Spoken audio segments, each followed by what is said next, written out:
19వ తేదీ ఆగస్టు నెల 2025వ సంవత్సరం. ఈరోజు దేవుని వాగ్దానము. కీర్తనలు 37వ అధ్యాయము 5వ వచనము. నీ మార్గమును యెహోవాకు అప్పగింపుము, నీవు ఆయనను నమ్ముకొనుము, ఆయన నీ కార్యము నెరవేర్చును. సహోదరి సహోదరులారా, మనుషులముగా మన జీవితాలకు సంబంధించి ఎన్నో ప్రణాళికలను, ఆలోచనలను మనం కలిగి ఉంటాము.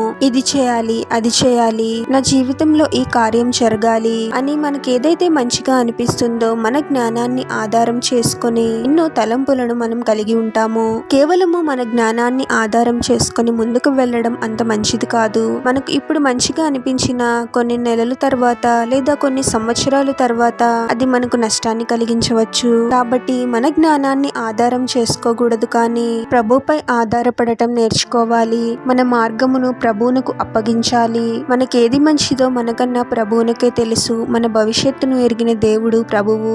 ప్రభు యొక్క నడిపింపు కోసము మనము ప్రార్థించాలి. నా హృదయంలోని ఆలోచనలు ఇవి, మీ చిత్తమైతే వాటిని సఫలపరచండి అని మనం ప్రార్థించగలగాలి. మన మార్గములను ప్రభువునకు అప్పగించిన తర్వాత ప్రభుపై విశ్వాసంతో మనము నిశ్చింతగా ఉండాలి. ప్రభువే మన కార్యములను నెరవేర్చుతాడు. ప్రార్థన.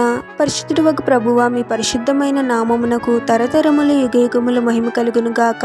మరొక నూతన దినంలోనికి మమ్మల్ని క్షేమంగా ప్రవేశింపచేసిన దేవా, మీకే స్తోత్రం తండ్రి. కేవలము మా జ్ఞానాన్ని, బలాన్ని ఆధారం చేసుకునే వారముగా మేమెప్పుడు ఉండకూడదు తండ్రి. ప్రతి విషయంలోనూ మీపై ఆధారపడుతూ మీ చేత నడిపింపబడాలి ప్రభువా. మా ఇష్టాలకు కాదు, కానీ మీ చిత్తానికే మేము ప్రాముఖ్యత ఇవ్వాలి తండ్రి. అటువంటి మార్పుని మాలో కలుగజేయండి ప్రభువా.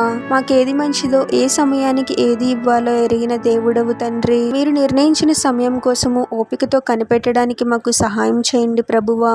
ఎటువంటి నిర్ణయాన్ని తీసుకోవాలి, ఏం చేయాలి, ఏం చేయకూడదు, ఇలా ప్రతి విషయంలోనూ మీరే తగిన జ్ఞానాన్ని మాకు అనుగ్రహిస్తూ ప్రతి విషయంలోనూ మీరే మమ్మల్ని నడిపించమని ఈ ప్రార్థనలో ఏకీభవిస్తున్న ప్రతి ఒక్కరిని పేరు పేరున దీవించి ఆశీర్వదించి అభిషేకించమని, వారు చేసే ప్రతి పనిలో మీరే వారికి తోడుగా ఉండి వారిని అన్ని కీడుల నుండి, అపాయాల నుండి మీరే వారిని రక్షించమని ఈ మా మనవులన్నీ యేసుక్రీస్తు వారి పరిశుద్ధ నామంలో అడిగి వేడుకొనుచున్నాము తండ్రి. ఆమేన్.